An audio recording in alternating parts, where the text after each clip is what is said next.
अस्सलाम वालेकुम। मैं इस वक्त जवाज़ा से आपके साथ लाइव हूँ और आपको कुछ डिटेल बताने लगा हूँ। तमाम मेरे बहुत से भाई यार, ये जवाज़ा है हायर रहाब जद्दा में, और ये बिल्कुल ये जो आप देख रहे हैं हॉस्पिटल इसके साथ है। और आप किसी भी टैक्सी वाले को बोलकर यहाँ आ सकते हैं, हायर रहाब जवाज़ात बाबक्का अल मुकरमा। जी भाई, मैं आपको तफसील बात पता क्या है। जवाजात में बैठ जाते हैं ना, तो यकीन माने जवाजात के बाहर बनाकर बैठकर आप पिक्चर ले सकते हैं, एक आध या शॉर्ट क्लिप को बना सकते हैं। अगर वहां पर हम बैठकर 2-4 मिनट की वीडियो बनाने लग जाए ना, तो भाई कोई भी सऊदी आकर पूछ लेगा ऐसा भी वीडियो होता। और आप तमाम दोस्तों को वाज़े कर दूं, मैं यहाँ सऊदीया में ये जो कैमरा है ना, इसको बहुत एहतियात से चलाएं। अभी ये बहुत एहतियात से चलाएं, खास करके किसी की वीडियो ना रिकॉर्ड हो, कोई आपकी वीडियो में बंदा ना रिकॉर्ड हो रहा जानबूझकर जिसको आप कर रहे हो। हाँ, ऐसे को गुजरता हुआ आ जाए वीडियो में तो कोई मसला नहीं है, लेकिन एहतियात करें।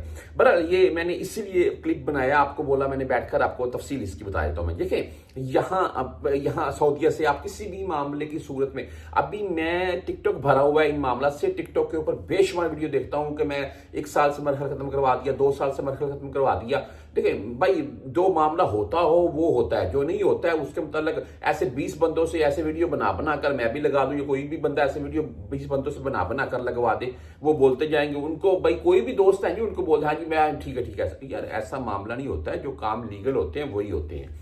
अच्छा, बात यह है कि यहां से आप किसी भी मामले की सूरत में पाकिस्तान चले गए, यानी कि इलीगल की मैं कैटेगरी को लेकर बात कर रहा हूं। मिसाल के तौर पर आपके इकाम एक्सपायर थे, आप डिपोर्ट होकर चले गए, हरूब डिपोर्ट होकर चले गए, आउटपोस्ट बनाकर चले गए, सफारा से चले गए, एजेंट से काम करवाया चले गए, विजिट वीजा पर ओवरस्टे हो गया, खरगोश वीजा था, उसके बाद में आपने भाई मैंने तो सफारा से काम करवाया और मैंने टिकट अपनी ली, मैंने तो भाई शमेशी में जाकर एक फिंगर करवाया, टिकट अपनी ली। और भाई मैंने एयरपोर्ट के ऊपर पूछा था, वो जो जवाजात वाले थे वो शुरता था उससे, उसने बोला कोई मसला नहीं, आप आ सकते थे। मैंने फलाह बंदे से पूछा, यार देखें ये सभी मुंह की बातें हैं जैसे कि मैं आपके साथ कर रहा हूं। मैं बेसिकली आपका जो ओरिजिनल रिकॉर्ड है ना, वो जवाजात के पास है या अल्लाह ताला की जात जानती है, या अल्लाह ताला की जात किसी को बता दे जी, गैप का इल्म तो वही बंदा बता सकता है, आपको इसके अलावा नहीं कोई। ठीक है। अब बहुत से भाई मुझसे पूछते हैं, भाई आप बताएं, आप यार मैं बता सकता होता, या मेरे जैसे जितने भी भाई इस मसले के ऊपर काम करते हैं उनमें से कोई बता सकता होता तो फिर तो मसला ही नहीं था। फिर तो आप ये हमसे पूछकर, कोई भी बंदा मुझसे या किसी और से पूछकर सीधा सफर कर लेते। जवाजात इदारा इसीलिए बना है बेसिकली, कोई भी बंदा जो इन मामला की सूरत में चाहे छुट्टी या न्यू वीजा से आना चाहता है, ये भी वाज़ेह कर दूं मैं, उसमें भी कैटेगरी होती है कि आप न्यू वीजा से आ सकते हैं या नहीं। आप दोबारा किसी भी मामले की सूरत में पाकिस्तान गए हैं या इंडिया, आप दोबारा सऊदी अरेबिया वापस आना चाहते हैं किसी भी वीजे से, चाहे वर्क है, विजिट है, फैमिली या कोई भी वीजा है आपका, तो भाई उस सूरत हाल में अगर आपका मामला क्लियर है तो आपको एयरपोर्ट से एंट्री देंगे, वरना आपको एयरपोर्ट के ऊपर भाई वो स्टॉप करवा देंगे, रोक देंगे, और वहां से ही उसी एयरलाइन के जरिए आपको वापस भेजेंगे। आपका जो 5, 7, 8, 10 लाख रुपए वीजा के ऊपर लगा हुआ है वो सबका सब जाया जाएगा।